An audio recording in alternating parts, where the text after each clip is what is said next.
কেমন আছো তোমরা সবাই? আশা করছি সবাই ভালো আছো। তো আজকে আমরা উচ্চ মাধ্যমিক জীববিজ্ঞান দ্বিতীয় পত্র নবম অধ্যায়ের দুটো টপিকস নিয়ে সংক্ষিপ্ত আলোচনা করব। একটি টপিকস হচ্ছে টুইন বেবিস বা যমজ সন্তান, এটি নিয়ে আলোচনা করব। আরেকটা অংশ থাকবে contraceptive methods, that means birth control process. এই দুটো নিয়ে আজকে আমরা আলোচনা করব। তো প্রথম অংশ আলোচনা করব আমরা টুইন বেবিস, যমজ সন্তান নিয়ে। স্বাভাবিক নিয়ম হচ্ছে একটি সন্তান 40 সপ্তাহ পরে ভূমিষ্ঠ হয়ে থাকে, কিন্তু কোনো কারণে যদি একাধিক সন্তান জন্মদান করে কোনো মা, তাহলে তখন আমরা ওই বেবিকে বলে থাকি টুইন বেবিস বা যমজ সন্তান। তো আমরা জানব যে কিভাবে এই যমজ সন্তান সৃষ্টি হয়ে থাকে মাতৃগর্ভে। তো সেই ক্ষেত্রে আমাদের ইন্টারমিডিয়েট লেভেলের যে টেক্সট বুকের আঙ্গিকে আমরা আলোচনা করব। সেখানে আমরা দেখব যে টুইন বেবিস দুই ধরনের হতে পারে। একটা নন আইডেন্টিক্যাল টুইন্স আর একটি আইডেন্টিক্যাল টুইন্স। অর্থাৎ নন আইডেন্টিক্যাল টুইন্স যেটি, এর বাংলা অর্থ দ্বারাই অভিন্ন যমজ, এবং এটি কিন্তু হয়ে থাকে মনোজাইগোটি। আরেকটি যেটি, সেটি আইডেন্টিক্যাল টুইন্স, অর্থাৎ ভিন্ন যমজ, যেটি কিন্তু ডাইজাইগোটিক হয়ে থাকে। তো সেই ক্ষেত্রে প্রথমে নন আইডেন্টিক্যাল টুইন্স অর্থাৎ মনোজাইগোটিক টুইন্স। এই ক্ষেত্রে হয় কি যে শুক্রাশয় থেকে একটি শুক্রাণু, অনেক শুক্রাণু আসলেও একটি শুক্রাণুর সাথে সেই রজচক্রের 14তম দিনে যে ওভুলেশন হলো, একটি ডিম্বাণু নির্গত হলো, সেই একটি ডিম্বাণুর সাথে এই স্পার্ম তথা শুক্রাণুর ফার্টিলাইজেশন অর্থাৎ নিষিক্তকরণ প্রক্রিয়াটি সম্পন্ন। নন আইডেন্টিক্যাল টুইন্সের ক্ষেত্রে এই ঘটনাটি ঘটে যথারীতি। তারপরে কি হয়, এই স্পার্ম ওভামের মিলনের মাধ্যমে ফার্টিলাইজেশন প্রক্রিয়ায় কি উৎপন্ন হয় আমরা জানি, জাইগোট উৎপন্ন হয়। এটিও হ্যাপ্লয়েড সেল, এটিও হ্যাপ্লয়েড সেল, অর্থাৎ স্পার্ম ও হ্যাপ্লয়েড, ওভামও হ্যাপ্লয়েড। তাহলে এই স্পার্ম ওভামের মিলনের মাধ্যমে যে জাইগোটটি উৎপন্ন হলো, সেটি কিন্তু হয়ে গেল ডিপ্লয়েড সেল, অর্থাৎ টুইন সংখ্যক ক্রোমোজোম এখানে থাকবে। এবারে আমরা কি জানি যে এটার পরিস্ফুটন ঘটতে গিয়ে, অর্থাৎ এমব্রায়োজেনেসিস প্রক্রিয়ায় কি হবে, এই জাইগোটটাতে ক্লিভেজ ঘটবে, ফার্স্ট ক্লিভেজ, সেকেন্ড ক্লিভেজ, এগুলো ঘটবে। তো এই ক্ষেত্রে কি ঘটে, ব্যতিক্রমটা এখানেই আসলে হয়ে যায় যে এই জাইগোটটিতে যখন এবার ফার্স্ট ক্লিভেজ হয়, ফার্স্ট ক্লিভেজ হলে কি হয়, এই তোমার ডিপ্লয়েড সেল থেকে দুটো ডিপ্লয়েড সেল মাইটোসিস কোষ বিভাজনের মাধ্যমে উৎপন্ন হয়।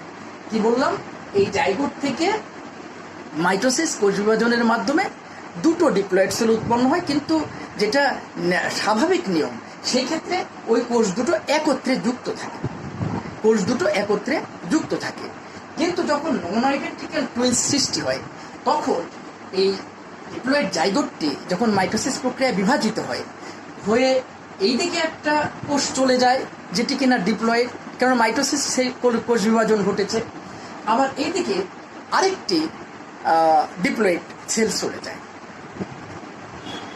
এই যে দুদিকে দুটো ডিফারেন্সিয়েট হয়ে গেল, সেপারেট হয়ে গেল বা পৃথক হয়ে গেল, এইবার পরবর্তীতে কি ঘটনা ঘটে, যে এই ডিপ্লয়েড সেল থেকে এমব্রায়োজেনেসিস প্রক্রিয়ায় একটি ভ্রূণ উৎপন্ন হয়, আবার এই ডিপ্লয়েড সেল থেকে তোমার আরেকটি ভ্রূণ উৎপন্ন হয়ে যায়।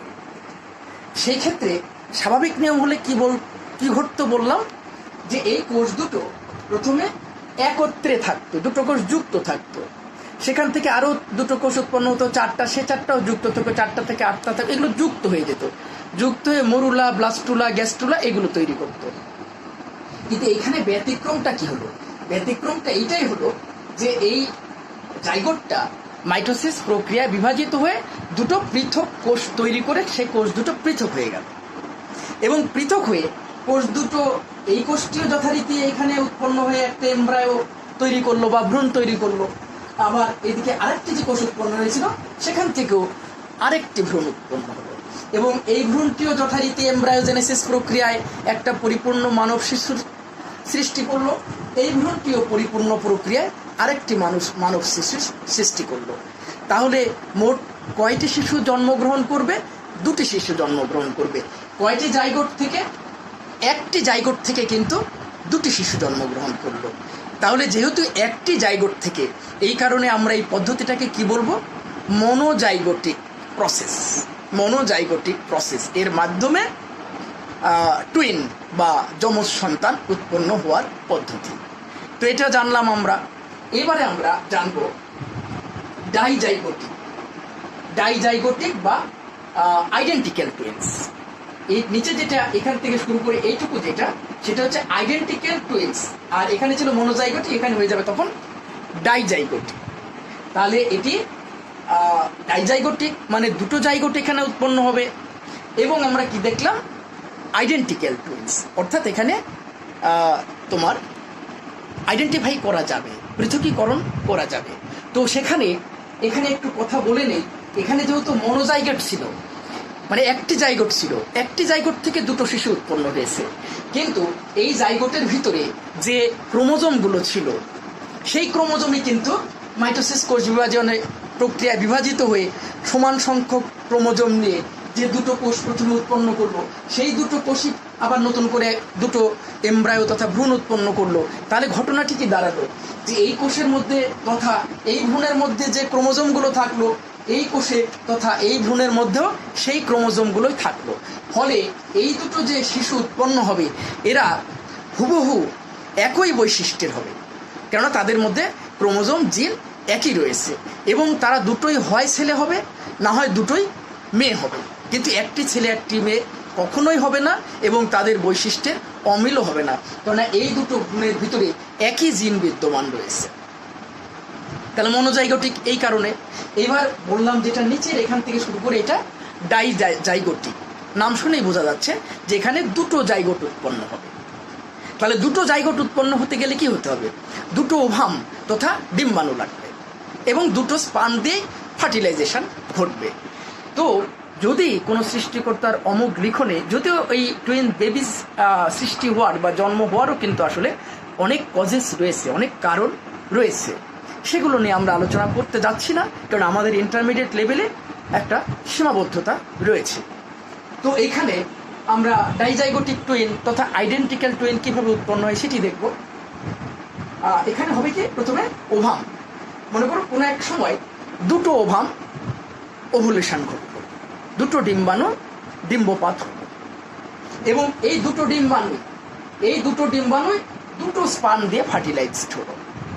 দুটো ডিম্বাণু দুটো স্পার্ম দিয়ে তথা শুক্রাণু দিয়ে নিষিক্তকরণ হলো বা ফার্টিলাইজড হলো। তাহলে কি হবে? এই স্পার্ম ওয়ান আর ওভাম ওয়ান মিলে একটা জাইগোট তৈরি করলো, যেটাকে আমরা বলতে পারি জাইগোট ওয়ান। আবার আরেকটি যে ডিম্বাণু তথা ওভাম রয়েছে, সেটির সাথে আরেকটি স্পার্ম, যেটিকে আমরা স্পার্ম 2 নাম দিয়েছি, সেটার সাথে আবার ফার্টিলাইজেশন হবে বা নিষিক্তকরণ প্রক্রিয়া সম্পন্ন হবে, ফলে আরেকটি জাইগোট উৎপন্ন হবে। এটি হচ্ছে জাইগোট 2। এইবার কি হবে? এই জাইগোট এবং এই জাইগোট থেকেও ক্লিভেজ প্রক্রিয়া, first cleavage, second cleavage, third cleavage, এগুলো হয়ে তোমার দুটো সেল, 2 সেল থেকে 4 সেল, 4 কোষ থেকে 8 কোষ, তারপরে মরুলা থেকে ব্লাস্টুলা, গ্যাস্টুলা, ফলে এইখান থেকে একটা পূর্ণাঙ্গ শিশু তৈরি হয়ে যাবে, পূর্ণাঙ্গ একটা ভ্রূণ তৈরি হবে, পূর্ণাঙ্গ ভ্রূণ থেকে পূর্ণাঙ্গ শিশু তৈরি হয়ে যাবে। আবার যথারীতি এখানেও কি হবে? এই জাইগোটটিতে আবার ক্লিভেজ ঘটবে, মরুলা, ব্লাস্টুলা, গ্যাস্টুলা এগুলো তৈরি হবে, হয়ে এখানে নতুন করে আরেকটা ভ্রূণ তৈরি হবে, সেই ভ্রূণটি একটা পূর্ণাঙ্গ মানব শিশুর সৃষ্টি করবে। তাহলে এখানে মোট কয়টা এমব্রায়ো থেকে কয়টা শিশু তৈরি হলো? দুটো এমব্রায়ো বা দুটো ভ্রূণ তৈরি হলো, এবং দুটো ভ্রূণ থেকে দুটো নতুন শিশু সৃষ্টি হলো বা ভবিষ্যতে দুটো নতুন শিশু জন্মগ্রহণ করবে। কিন্তু কয়টা জাইগোট এই ক্ষেত্রে ফরমেশন হয়েছে? অবশ্যই কিন্তু দুটো জাইগোট ভিন্ন ভিন্নভাবে তৈরি হয়েছে, দুটো জাইগোট ভিন্ন ভিন্নভাবে তৈরি হয়েছে। তাহলে দুটো জাইগোট ভিন্ন করে তৈরি হতে গেলে অবশ্যই কিন্তু দুটো ডিম্বাণু লেগেছে, আর দুটো জাইগোট ভিন্ন করে নিষিক্তকরণ করার জন্য অবশ্যই কিন্তু দুটো শুক্রাণু লেগেছে। ফলে একটা শুক্রাণু এবং একটা ডিম্বাণু মিলনের মাধ্যমে একটি জাইগোট উৎপন্ন হয়েছে, আবার অপর একটি ডিম্বাণু অপর একটি শুক্রাণু মিলনের মাধ্যমে আরেকটি জাইগোট উৎপন্ন হয়েছে, এবং এই দুটো জাইগোট পৃথক পৃথকভাবে কিন্তু এমব্রায়োজেনেসিস প্রক্রিয়ায় পৃথক পৃথক ভ্রূণ তৈরি করেছে, পৃথক পৃথক ফিটাস তৈরি করেছে এবং পৃথক শিশু সৃষ্টি করেছে, যা ভবিষ্যতে পৃথক শিশু হিসাবেই জন্মগ্রহণ করবে। তো এখানে কি ঘটলো? এখানে আসলে এই জাইগোটও ভিন্ন, এই জাইগোটও ভিন্ন, এখানে স্পার্ম ওভাম ভিন্ন, এখানে স্পার্ম ওভাম ভিন্ন। তাহলে এখানে কি ক্রোমোজোমের সিমিলারিটি থাকবে? থাকবে না। মানে এই জাইগোটের মধ্যে ভিন্ন ভিন্ন ক্রোমোজোম রয়েছে, এই জাইগোটের মধ্যে ভিন্ন ক্রোমোজোম রয়েছে, এই জাইগোট আর এই জাইগোটের ক্রোমোজোমগুলো কিন্তু এক থাকলো না। এই জন্য কি হবে? এই যে দুটো শিশু উৎপন্ন হবে, এই দুটো শিশু একটি ছেলে একটি মেয়ে উৎপন্ন হতে পারে। আবার এদের মধ্যে জিন ভিন্নতার কারণে এদের বৈশিষ্ট্যের অবশ্যই অনেক অমিল থাকবে, খুব বেশি মিল। এইটাতে যেমন দুটো শিশুরই ভিতরে একই ক্রোমোজোম ছিল বিধায় মনোজাইগোটিকের ক্ষেত্রে বৈশিষ্ট্য হুবহু একই রকম হয়ে থাকে। কিন্তু এখানে যেহেতু দুটো জাইগোট থেকে দুটো শিশু জন্মগ্রহণ করবে, এই কারণে এটাকে আমরা বলবো ডাইজাইগোটিক।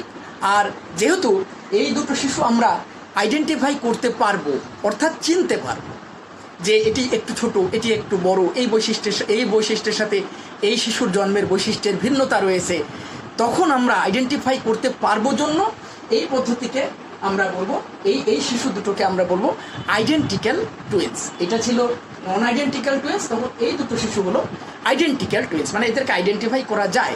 সেখানে একটা ছেলে হতে পারে, একটা মেয়ে হতে পারে, দুটোই ছেলে হতে পারে কিন্তু ভিন্নতা থাকবে, দুটোই মেয়ে হতে পারে কিন্তু ভিন্নতা থাকতে পারে, একটু ছোট একটু বড় থাকবে, বৈশিষ্ট্যের অমিল থাকবে।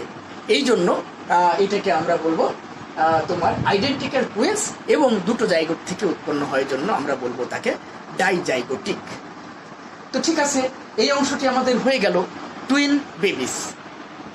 এবারে আমরা আরেকটি যে অংশ আজকের সে অংশটি বা টপিক নিয়ে আলোচনা করব, সেটি হচ্ছে কন্ট্রাসেপটিভ মেথডস বা birth control process. There are many process of birth control. Perhaps you know about this process. Mainly there are three types of birth control process or contraceptive methods. Number 1, temporary methods. Number 2, permanent methods. And number 3, natural methods. Last of all, natural methods will be followed by ancient period. Temporary methods is divided into two parts. Number 1, short-term temporary methods, and number 2, long-term temporary methods. There are some process of short-term temporary methods such as birth control pill, some type of condoms. There are male usable condom and female usable condom. Injection process, diaphragm, spons, spermicide, etc. But long-term process of birth control, long-term contraceptive methods is divided into two parts, such as intrauterine device. That means which is known as to us IUD. This is called shortly IUD. IUD means intrauterine device. And other is implant. and other also usable ring process. These are short long term contraceptive methods, and other is permanent methods. Permanent methods is two type. Number one, vasectomy, and number two, tubectomy. Vasectomy and tubectomy will be discussed briefly here. But others process is natural methods. Natural methods will be divided into three segments. Number one, penis withdrawal methods. Number two, breastfeeding methods. And number three is safe intercourse period. So we may briefly discuss this process, permanent methods for contraceptive. That means permanent methods for birth control. তো এইটা আলোচনা করার জন্য আমরা একটু এখানে ছবিতে আসব।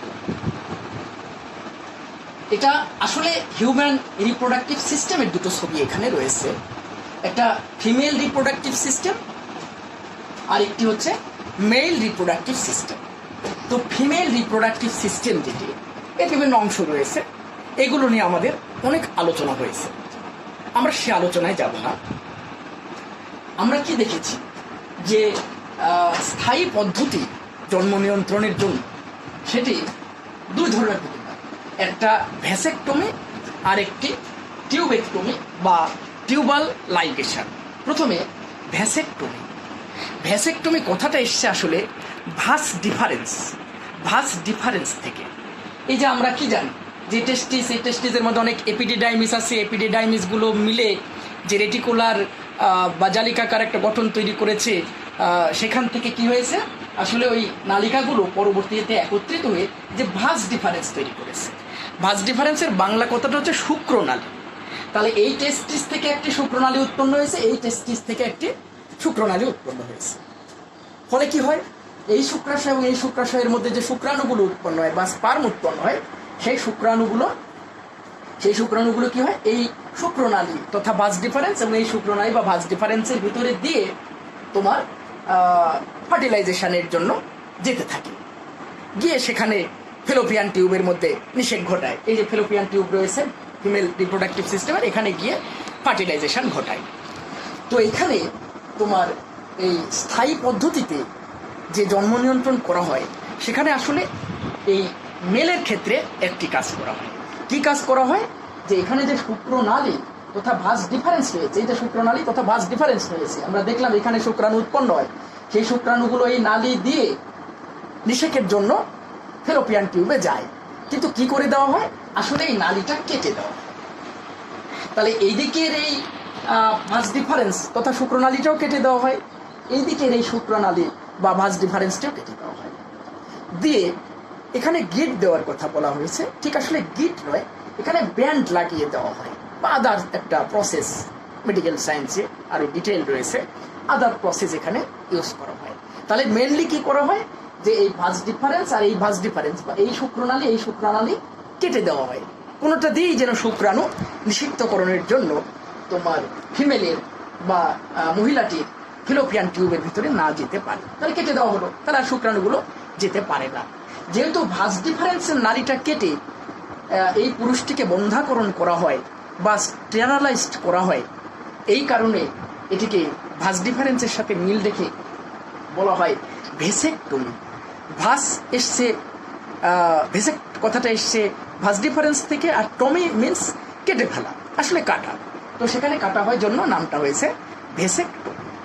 তাহলে আমরা বুঝতে পারলাম ভ্যাসেকটমি প্রসেসটি, যেটি বন্ধ্যাকরণের জন্য পুরুষদের করা হয়ে থাকে। আরেকটি প্রসেস আমরা জানবো যে মেয়েদেরও ওই বন্ধ্যাকরণ প্রক্রিয়াটি সম্পন্ন করা যেতে পারে, এটি সাধারণত আমাদের সমাজে বেশি করে থাকেন মহিলারা, এটি সাধারণত কম করে থাকেন। কিন্তু আসলে কোনোটাই কিন্তু প্রবলেম নয়। এখানে রিপ্রোডাক্টিভ যে সিস্টেমটা এটার কোনো ব্যাহত হবে না, কোনো ব্যাঘাত মেলের ক্ষেত্রে প্রসেসটা অবলম্বন করলে তারও কোনো সমস্যা হবে না, ফিমেলের ক্ষেত্রে এই প্রসেসটা অবলম্বন করলে তারও কোনো সমস্যা হবে না কনজুগেশনের ক্ষেত্রে। এইবারে এই যে ফেলোপিয়ান টিউব, আমরা এবার মহিলাদের ক্ষেত্রে যে বন্ধ্যাকরণ বা স্টেরিলাইজেশন করা হয় সে প্রসেসটি করব। আমরা কি দেখেছি যে মহিলাদের ক্ষেত্রে এটিকে বলা হয় টিউবেক্টমি বা টিউবাল লাইগেশন। আমরা সেখান থেকে আসি, টিউব থেকে কথাটা এসেছে, টিউবাল। এই যে টিউব মানে এটা হচ্ছে একটা ডিম্বনালী, ইংরেজি ফেলোপিয়ান টিউব, এটিও একটি ডিম্বনালী, ইংরেজি ফেলোপিয়ান টিউব। এখন কি করা হয়, টমি মানে যে বললাম আসলে কেটে ফেলানো, টিউবেক্টমি মানে নল, মানে ফেলোপিয়ান নলটা কেটে ফেলানো। বলে এদিকেরও ফেলোপিয়ান নল কেটে ফেলা হয়, এদিকেরও ফেলোপিয়ান টিউব কেটে ফেলা হয়। কেটে ওই যে গিট দেওয়ার কোথাও অনেক সময় বইতে বলা থাকে, এটা আসলে ঠিক গিট দেওয়া নয়, এটা আসলে ব্যান্ড টাইপের কিছু লাগিয়ে দেওয়া হয়, যেন কি না হতে পারে, যেন তোমার ওই ডিম্বাণু যে উৎপন্ন হলো, ডিম্বাণু কোথাও উৎপন্ন হয়েছে, ডিম্বাশয়ে মানে ওভারিতে হয়ে এই যে ফিমব্রি রয়েছে এখানে, এই ফিমব্রির আকর্ষণের মাধ্যমে ডিম্বাণুগুলো ফেলোপিয়ান টিউবের কাছে চলে যাবে, ইনফান্ডিবুলামে চলে যাবে।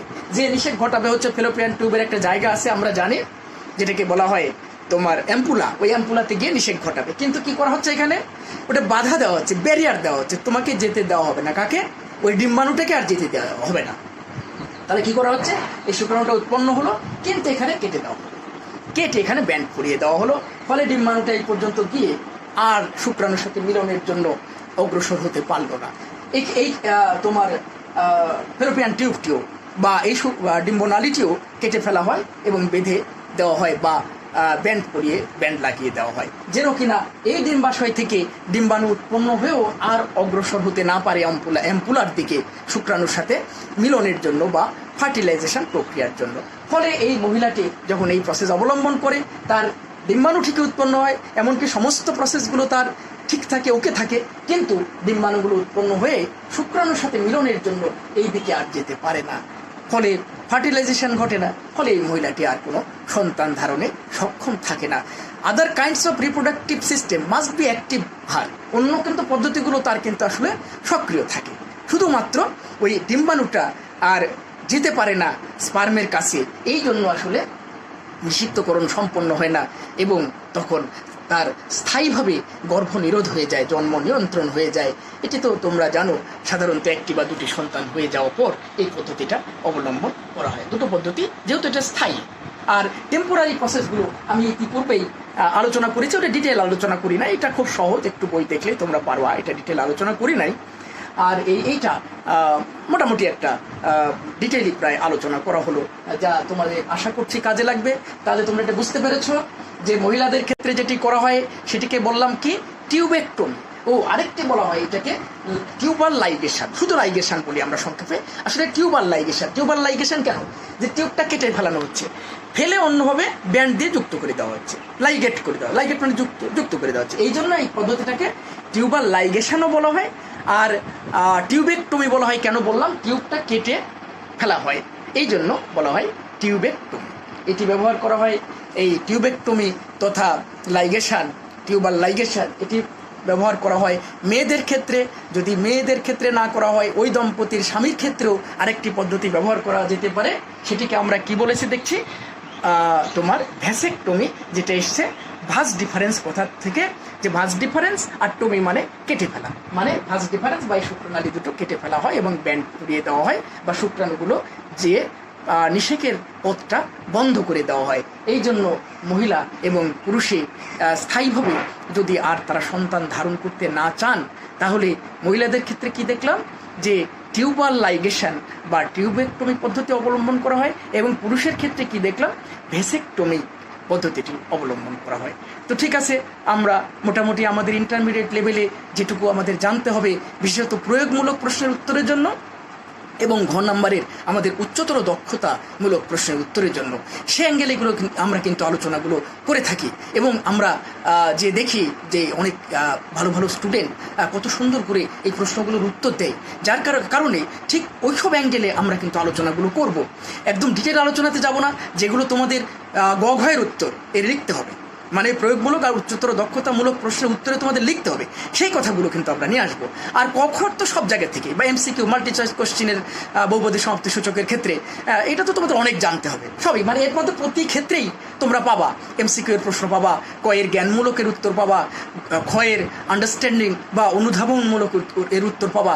কিন্তু যেটা আমাদের একটি এসে টাইপ লিখতে হয় সেটা হচ্ছে গয়ের প্রয়োগমূলক এবং ঘয়ের জন্য তোমার উচ্চতর দক্ষতামূলক। সেই তার উত্তরের জন্য সেটাও তো খুব ডিটেল লেখা আমাদের যাবে না, কারণ আমাদের সময় কতটুকু, সময় হচ্ছে আধা ঘন্টা, কিন্তু আধা ঘন্টার মধ্যে আমাদের স্টেম বা উদ্দীপক দেখে চিন্তা করতেই তো সময় চলে যায় 10 মিনিট, থাকে মাত্র 20 মিনিট। কোনো ক্ষেত্রে তোমার বায়োলজি ছবি আঁকাতে হয়ে যায়, সেখানে 10 মিনিট চলে যায়, ফলে লেখার জন্য সময় পাচ্ছ অনলি 10 মিনিটস। এই 10 মিনিটস বা 15 মিনিটসের মধ্যে তুমি কতটুকু লিখতে পারো, সেই দৃষ্টিভঙ্গিতে কিন্তু আমরা আলোচনাগুলো করব, যার জন্য এই আলোচনা এইটুকুর মধ্যেই সীমাবদ্ধ রাখলাম। তো ঠিক আছে, তোমরা ভালো থাকো, সুস্থ থাকো, তোমাদের জীবনের সফলতা আসুক, পরবর্তী ক্লাসগুলো দেখবা এবং সাবস্ক্রাইব করবা, একটু আমাদেরকে উৎসাহিত করবে। ধন্যবাদ সবাইকে।